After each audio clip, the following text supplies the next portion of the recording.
everyone, welcome back to my YouTube channel Vigyan Zone. Today we are going to start chapter number 13, that is sound of class 8th. Alright, sound क्या होती है? Sound आवाज होती है जो हमें सुनाई देती है, जिसकी वजह से हम लोग एक दूसरे से बात कर पाते हैं, राइट?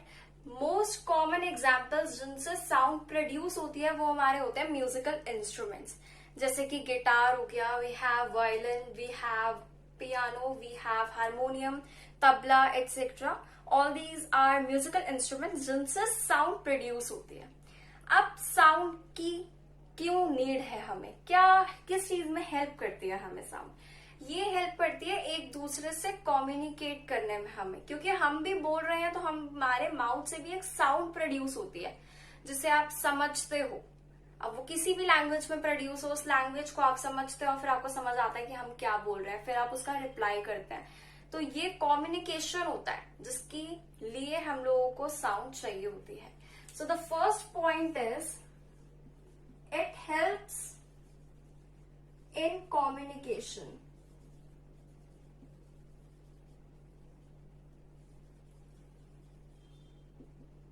ऑलराइट, ये हमें कम्युनिकेशन में हेल्प करती है. सेकेंड पॉइंट ये आता है साउंड प्रोड्यूस कैसे होती है. साउंड प्रोड्यूस होती है वाइब्रेशन से, ठीक है? ये प्रोड्यूस होती है हम लोगों की वाइब्रेशन से.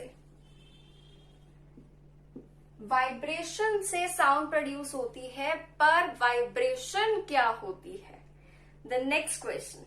वाइब्रेशन हमारी होती है किसी भी ऑब्जेक्ट का टू एंड फ्रो और back and fourth motion. Now, what is a to and fro and back and forth motion? Look at this pen now.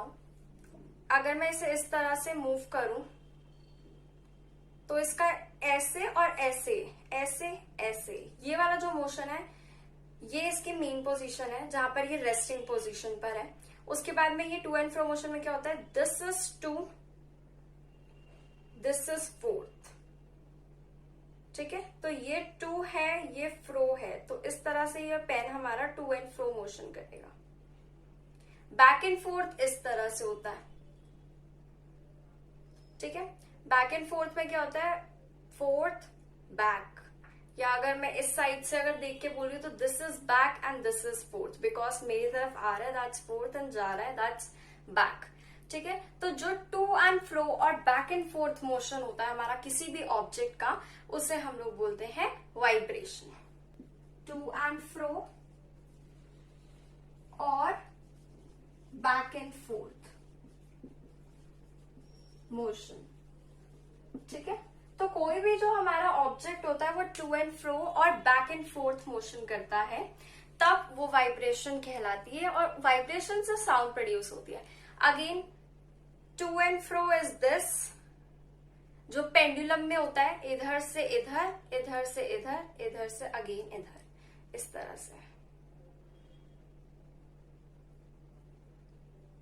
ये to and fro and this is back and forth, back forth, back forth, इस तरह से, ठीक है?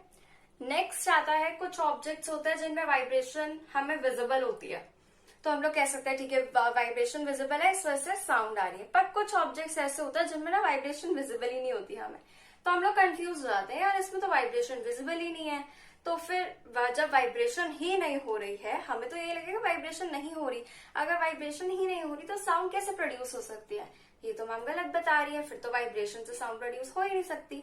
पर नहीं, कुछ objects ऐसे होते हैं जिनमें हमें ऐसा लगता है कि वाइब्रेशन नहीं हो रही है, हमें दिखती नहीं है वाइब्रेशन. इट डजंट मीन कि उसमें वाइब्रेशन नहीं हो रही है, उसमें वाइब्रेशन बहुत कम होती है, एंड दैट मीन्स कि उसका एम्पलीट्यूड ऑफ वाइब्रेशन बहुत ही ज्यादा कम है. क्या कम है? एम्पलीट्यूड ऑफ वाइब्रेशन, ठीक है? अब एम्पलीट्यूड ऑफ वाइब्रेशन क्या होता है? कोई भी object to and fro motion करते हुए या बैक एंड फोर्थ मोशन करते हुए जितना मैक्सिमम डिस्टेंस कवर करता है उसे हम लोग एम्पलीट्यूड ऑफ वाइब्रेशन कहते हैं. अब अगर ऑब्जेक्ट ज्यादा हम लोगों का डिस्टेंस कवर कर रहा है तो उसकी साउंड भी लाउड होगी और हम लोगों को वाइब्रेशन भी विजिबल होगी. पर अगर बहुत ही ज्यादा माइनर सा एम्पलीट्यूड है, माइनर सा डिस्टेंस कवर कर रहा है, तो उसकी साउंड भी कम होगी और वाइब्रेशन भी विजिबल नहीं होगी. तो ये क्या पॉइंट था? Amplitude of vibration. All right, amplitude of vibration. Okay, मैं इधर लिख देती हूं, maximum distance covered by object during to and forth and back and to and fro and back and forth motion.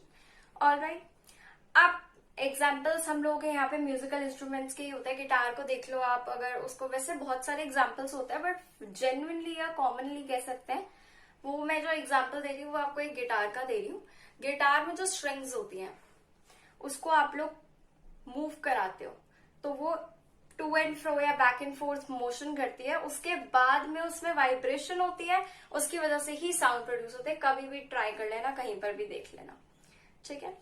सो अब हम लोग बात करते हैं यहाँ पर कि ह्यूमंस के अंदर साउंड कैसे प्रोड्यूस होती है. हम लोग बोल रहे हैं, हमारे अंदर साउंड ही तो प्रोड्यूस हो रही है ना, हम साउंड ही तो प्रोड्यूस कर रहे हैं, तो कैसे होती है.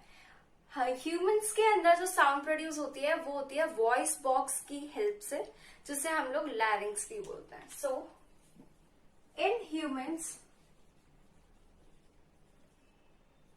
जो साउंड प्रोड्यूस होती है वो वॉइस बॉक्स से होती है, जिसको हम लोग लैरिंक्स भी बोलते हैं.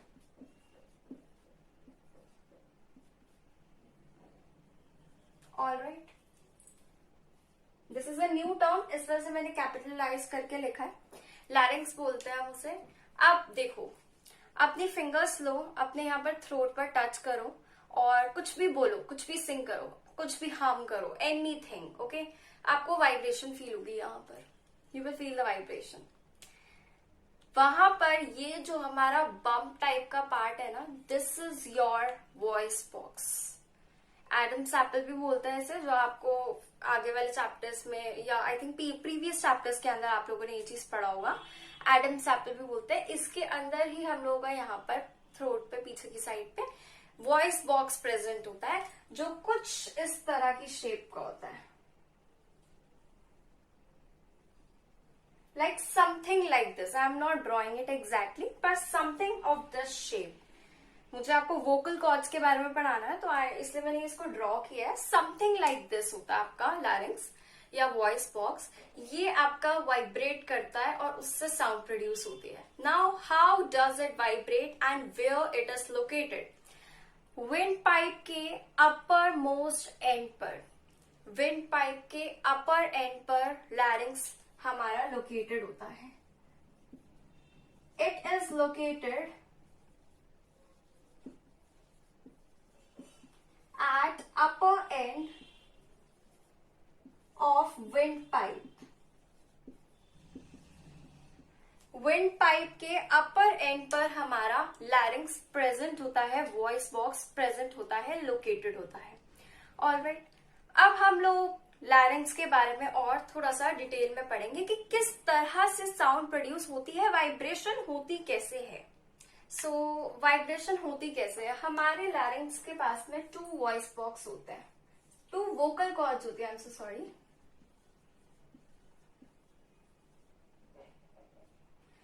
ये हम लोगों की इस टाइप की कुछ 2 वोकल कॉर्ड्स होती हैं लैरिंक्स के आसपास, जो इस तरह से प्रेजेंट होती हैं, इस तरह से कि बीच में एक स्लिट फॉर्म हो रही होती है, काइंड ऑफ अ स्पेस. ठीक है, एयर के ट्रेवल करके जाने के लिए एक स्पेस फॉर्म हो रही होती है हमारी. इस तरह से 2 वोकल कॉर्ड्स हम लोग की लैरिंक्स के आसपास में इस तरह से प्लेस्ड होती हैं.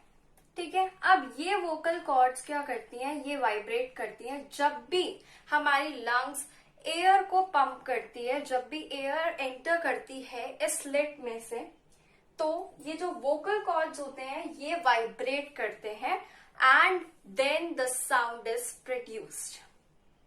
This is how sound is produced in humans. Alright, next that the topic we are discussing about is sound. मैं यहाँ पर खड़े होकर बोल रही हूँ, यहाँ से साउंड प्रोड्यूस हो रही है, वहां तक या बहुत दूर आपका कोई फ्रेंड खड़ा है वहां तक आपको ये आवाज कैसे जाती है?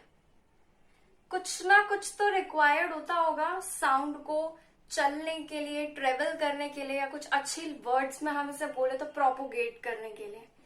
सो sound needs a medium to propagate. Sound ऐसे ही नहीं ट्रेवल कर सकती. साउंड आपको ट्रेवल कराना ही है अगर, तो आपको एक मीडियम चाहिए होता है. That medium could be air, could be water, could be solid, any solid.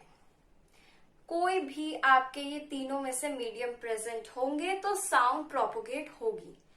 जहां पर कोई भी मीडियम प्रेजेंट नहीं होता, या हम लोग ऐसा कह सकते हैं, लेट्स टेक एन एक्टिविटी, ठीक है, उससे एक्सप्लेन करती हूँ मैं आपको ये चीज.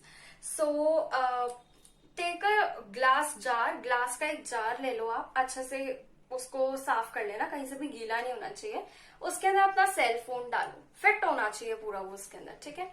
आप उसके अंदर सेल फोन डालो और अपने फ्रेंड को कहना कि वो रिंग करे उसके ऊपर, या आसपास आपके जो भी हो उसको बोलो कि उसके ऊपर एक रिंग करे, ठीक है, कॉल करे आपको, तो वो रिंग करेगा आपका फोन. आपको क्या करना है, वो जार के अंदर आपने फोन डाला, साइड से जितना कवर कर सकते हो उतना कवर कर लो हैंड से. उसके बाद में जो थोड़ा सा स्पेस बचेगा ना ऊपर का, उधर से अपने माउथ से ना उसमें से सारी एयर को सक करना है आपको, उधर ही माउथ रख के, ठीक है. अब जब आपका फ्रेंड उस टाइम पर रिंग करेगा ना, तो आपके जो फोन की साउंड होगी वो बहुत धीरे आएगी आपको. पर जब आप उसको ओपनली छोड़ दोगे जार को, तब साउंड बहुत तेज आएगी. जब आपने एयर सक नहीं कर रखी होगी तो आपको साउंड तेज आएगी. तो इससे ये आपको क्लियर हो जाता है कि जो साउंड है वो एयर मीडियम के अंदर प्रोपोगेट करती है, ट्रेवल करती है, ठीक है. पर अगर जब हम लोगों ने उस जार में से एयर को सक कर लिया था तो वहां पर कुछ भी नहीं बचा था, उस सिचुएशन को हम लोग वैक्यूम कहते हैं, ठीक है. क्या कहते हैं? वैक्यूम कहते हैं.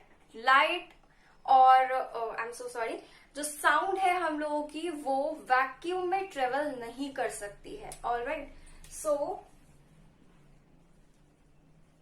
Sound needs a medium to propagate.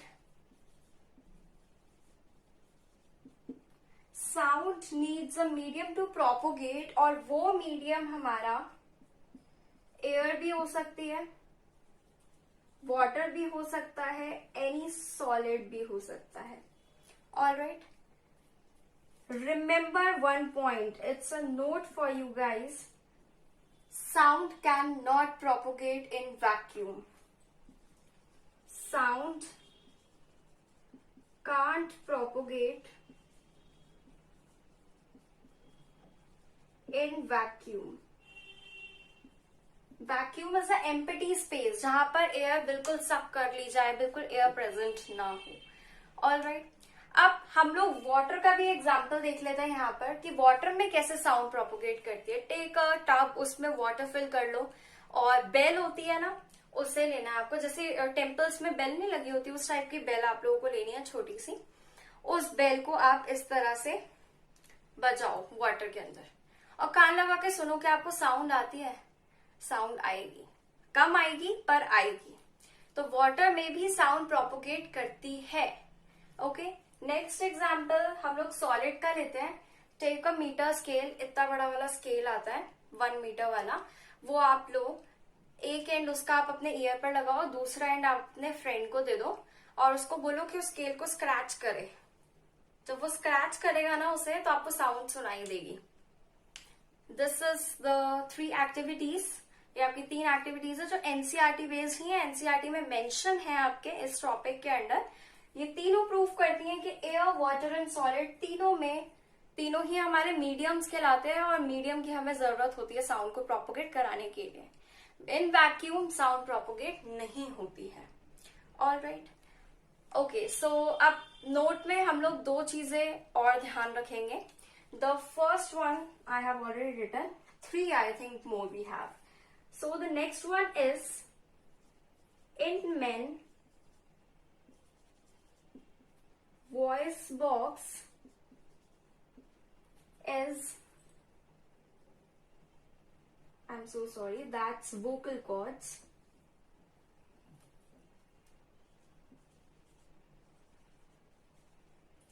in men vocal cords is 20 millimeter long and in women